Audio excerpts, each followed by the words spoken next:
Magandang araw po. Pag-asa Weather Update.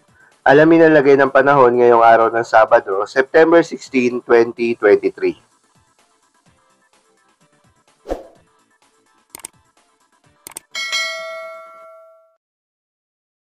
Ang umiiral at nakakaapekto sa ating bansa ngayon ay yung southwest monsoon o hanging habagat na nakakaapekto sa western sections ng ating bansa. So particularly may mga pag-ulan pa rin po tayo mararanasan sa Zambales, Bataan, Occidental Mindoro, pati na rin sa Palawan, Western Visayas, as well as Zamboanga Peninsula. Meanwhile, for Metro Manila as well as sa nalalabing bahagi ng ating bansa, mainit at maalinsangang panahon po yung ating mararanasan. Meron lamang mga chance na isolated mga pag-ulan usually sa hapon, pati na rin sa gabi dulot ng mga localized thunderstorms. At sa ngayon po, wala din tayong minomonitor na low pressure area o bagyo sa loob at labas ng ating Philippine Area of Responsibility. So dahil pa rin sa epekto ng hanging habagat, yung mga kaulapan na posibleng magdala ng mga pag-ulan ay posible pa rin makakaapekto sa Kalayaan Islands, pati na rin sa Puerto Princesa area. So most likely, makakaranas pa rin po tayo ng mga pag-ulan sa Palawan area. Meanwhile, for the rest of Luzon, fair weather conditions po tayo sa malaking bahagi ng Luzon area. May mga tsansa lamang na mga isolated or panandali ang buhos ng ulan. Nangyayari po yan usually sa hapon or sa gabi. Para naman sa temperatura, sa Baguio City maglalaro mula 17 to 24 degrees Celsius, 25 to 32 sa Lawag. Para naman sa Tuguegarao, 25 to 34 degrees Celsius.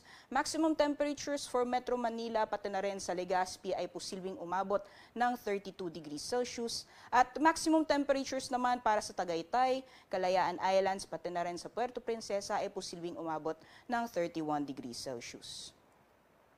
Para naman sa magiging panahon sa Visayas as well as Mindanao, medyo hihina na po yung epekto ng hanging habagat, kaya makakaranas pa rin po tayo ng mainit at maalinsangang panahon. Meron lamang mga tsansa ng isolated rain showers or thunderstorms, usually sa hapon or sa gabi.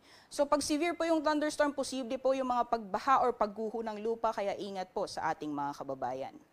Temperatura naman sa ilang syudad dito or piling syudad dito sa Visayas area, for Iloilo, Cebu, Tacloban, maximum temperature ay posibleng umabot ng 32 degrees Celsius. Para naman sa Mindanao, for Zamboanga, 24 to 31 degrees Celsius at maximum temperatures naman for Cagayan de Oro pati na rin sa Davao ay posibleng umabot ng 33 degrees Celsius.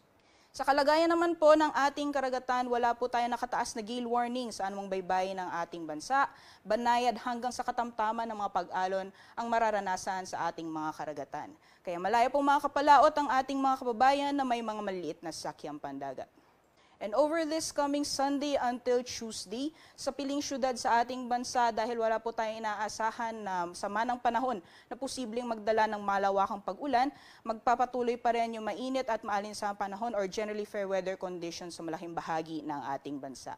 Average temperatures from Sunday to Tuesday dito sa Metro Manila, posibleng maglaro mula 25 to 33 degrees Celsius, 17 to 24 degrees Celsius sa Baguio City.